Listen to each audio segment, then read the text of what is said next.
Hi guys! Today we're going to build this amazing hidden door bookshelf. Come join me and see how we did it.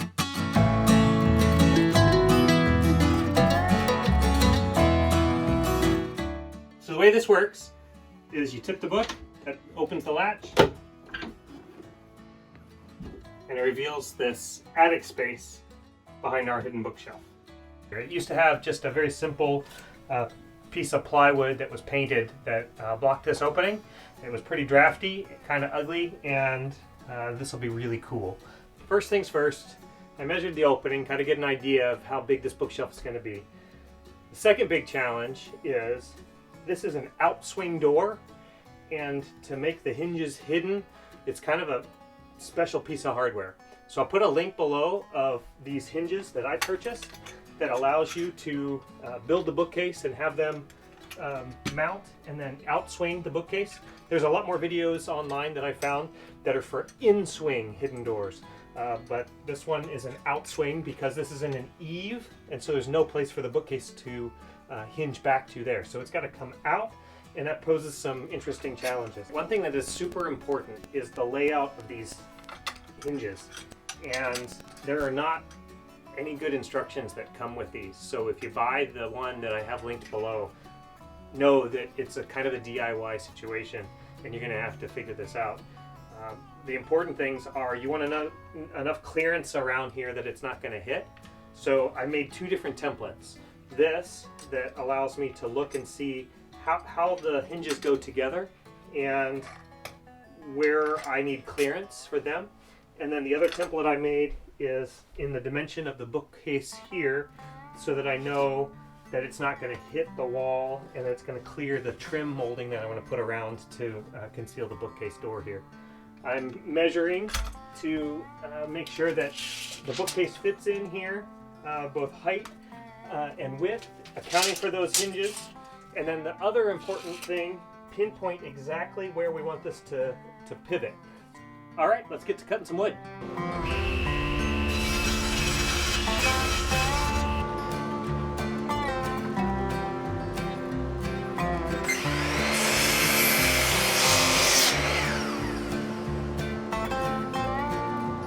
So I've laid out 4 dados now in the sides, and I'm ready to cut for 3 3/4 inch shelves.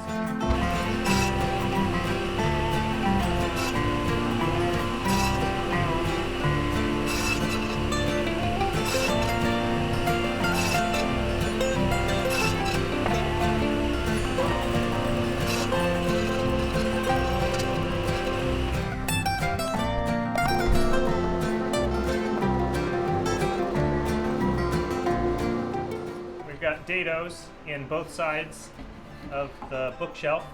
Now it's time to do a little bit of assembly and then see if it fits in the hole.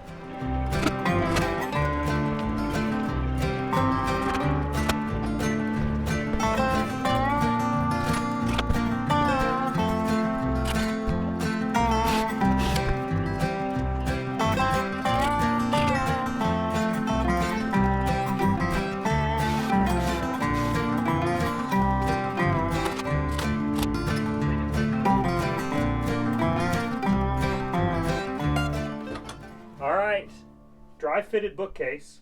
Let's see how it fits in the opening.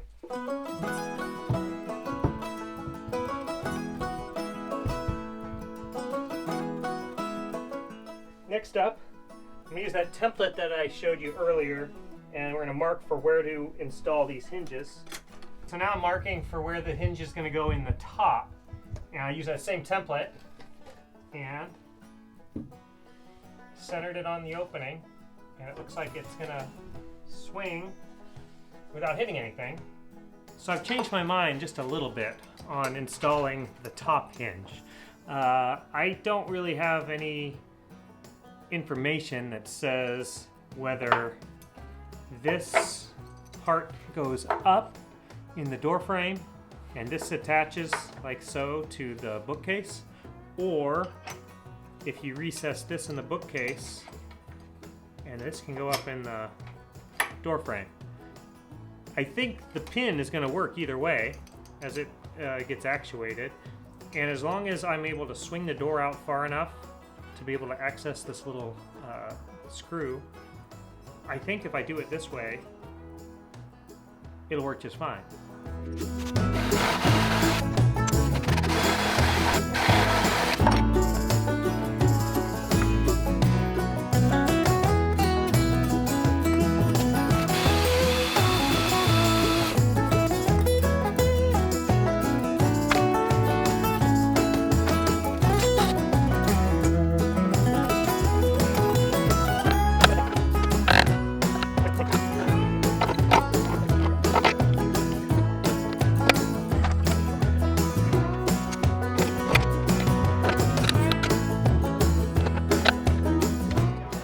So as I've been kind of hollowing out this section of the top shelf that'll receive this part of the top hinge, I realized something.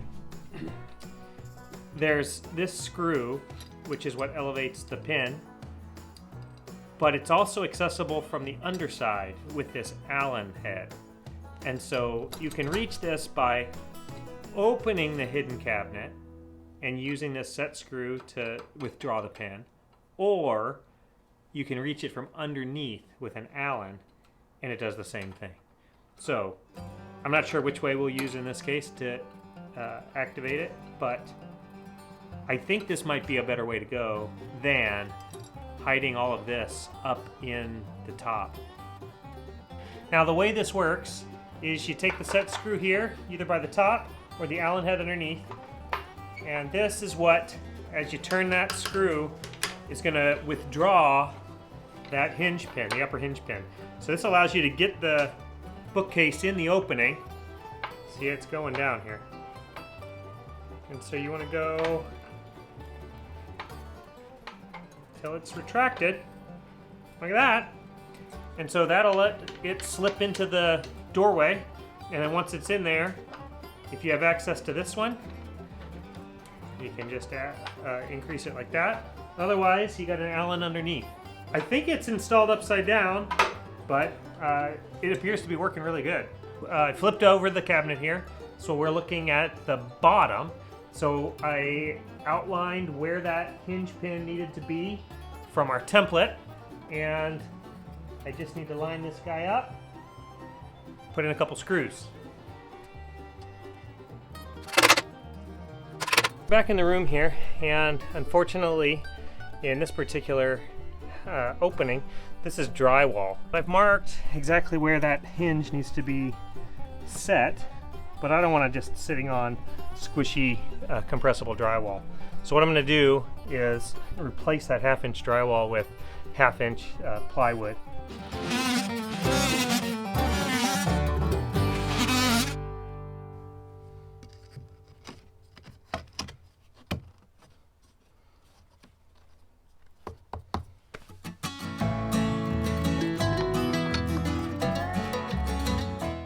Almost there, just a little deeper.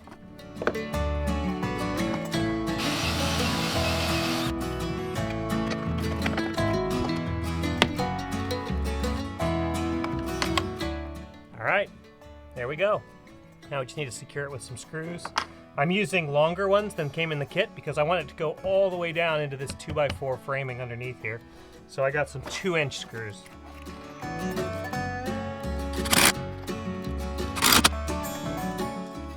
Now we just got to repeat the same thing up here in this upper corner.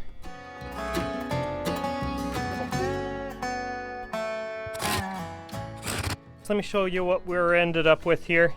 So I replaced the drywall in this section so that it won't compress underneath this hinge. This is 1/2 inch plywood. I sunk 2-inch screws along this back edge as well as into the shelf or the bookshelf bracket itself here. And so that's where the pin is going to drop down in. There's a little ball bearing, and that's what the shelf, the weight really rides on, and hopefully it'll be nice and smooth. Up here at the top, similar situation. I replaced this section here of drywall with 1/2 inch plywood, recessed a hole for the hinge pin. This is the movable one that will access from the bottom, like underneath in here, and that'll extend the pin up into this hole, and hopefully she fits. Time to grab the shelf and see what we got.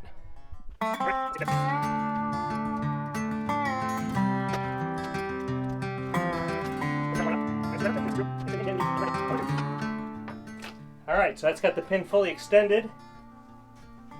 Here we go. Will it hit? Yeah, but I kind of expected that. But check it out. We don't have too big a gap up here that we can't fill with trim. Same thing looks like for the bottom. Of course, I could recess these hinges and make it a little tighter, but I wanted to give enough play because it's an old house. This opening may not be square, so even if my bookcase is, I wanted to make sure it would fit in here. So, test fit, check. Two modifications that I knew we needed to make. One is to trim this back corner here, not so it's visible from the front, just so that this corner will fit past this opening. And then trim this leading corner on the other side, and that's so that it'll close all the way. Right now, that's what's hindering us. To trim that edge that was interfering, it's this corner right here, and I just chucked a ½ inch roundover bit, and that should put a nice radius on here, and that'll mean that it can swing in and out.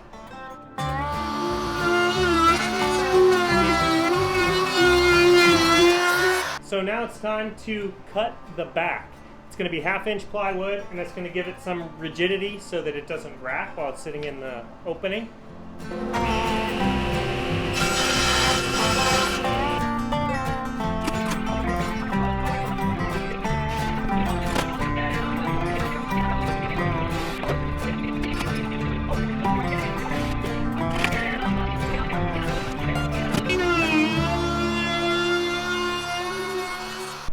We've got this end rounded, and we've got the opposing corner also rounded, and that'll allow it to pivot in the narrow opening. Time to take her back inside and see how she fits now.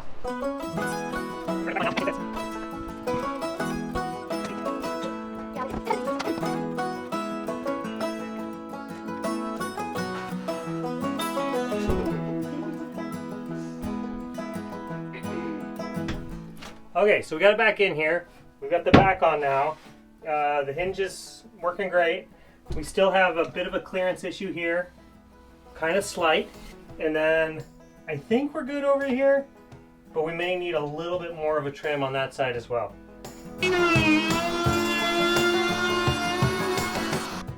Okay, so with that final trim on this back corner and the glued up assembly, it's fitted in the door opening here. And gotta be honest, it's looking great. So the next step is going to be to fit the trim. So the trim that's on this right side is fixed to the bookcase. So it's going to come and act as a doorstop here as you close it. Now you can't do that up here because the hinge point is here. And so you don't want a seam there. It'd be really awkward. So what you do is have an upper piece of trim and a lower piece of trim with a small gap in between. And I'm going to try kind of a craftsman style molding there. And then on this side, we mount the trim to the wall, because as you hinge this, the bookcase goes back.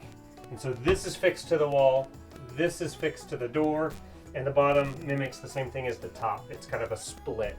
So time to measure, and then we'll go out in the shop and cut some trim.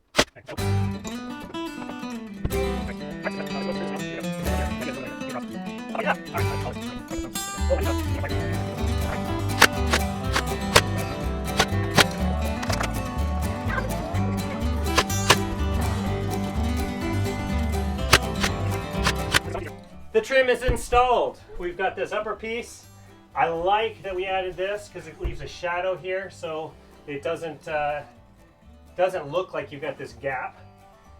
This piece moves with the door, so it's our stop. This piece stays with the wall, and then the bottom, there's just a small gap there, but when you're standing up, there's no way you'd see it. So ta-da! Now we just need some paint.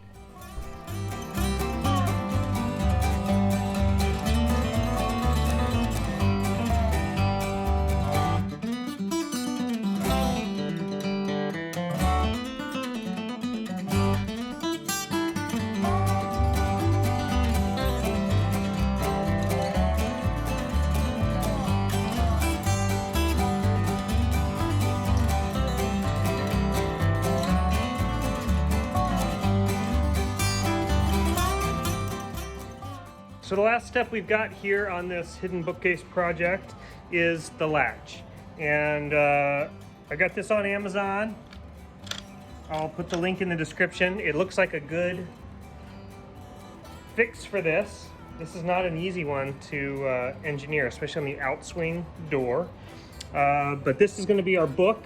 I've got just a scrap hinge there for now and a piece of plywood to mock it up. But this is what it looks like. It hinges here at the bottom, and then I just have a piece of copper wire now. I'll figure something else out that might be a little stronger. Maybe copper will be fine. But when you tip the book, it's gonna have a hole through the back of the bookshelf, through the 1/2-inch plywood up to this, and then this will have a catch up on the top of the door frame. And then that's how you will open, is just by pulling that book. One thing I wonder about is if this copper wire gets fatigued and breaks and the door is closed, I don't really have any way to get at it. So I'm actually thinking about possibly running a second wire through the latch and down, and maybe leaving it behind the book there, so with maybe even with a key ring, so that you could use that to pull to open the door if something bad happens and the latch mechanism is somehow inoperable. So I used the bandsaw to cut out a little notch here at the spine where the hinge is going to go, and another notch up here. This is where the copper wire is coming out and is going to connect to the actual latch mechanism. Okay, so the last step is to install our book, which is going to attach to the latch.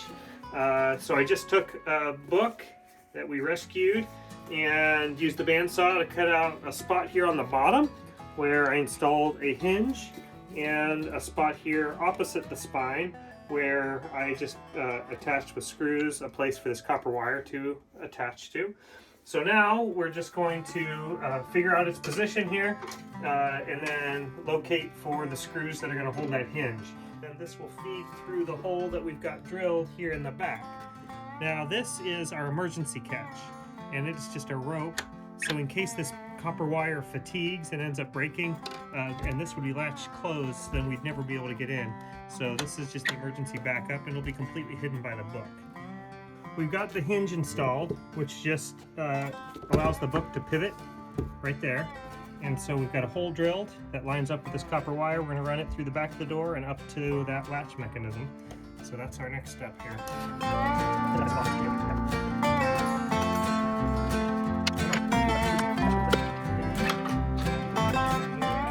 So there's that emergency line, and here is the main. And so when you pull the book, it pulls it down. So we just need to go grab some snips and attach this to this latch. The latch will just open like that, and we'll create a striker plate underneath here that catches that and secures it with the door closed. So here's a close-up of how the catch mechanism works from inside. You see how the latch engages in this kind of catch plate. Go ahead and open it.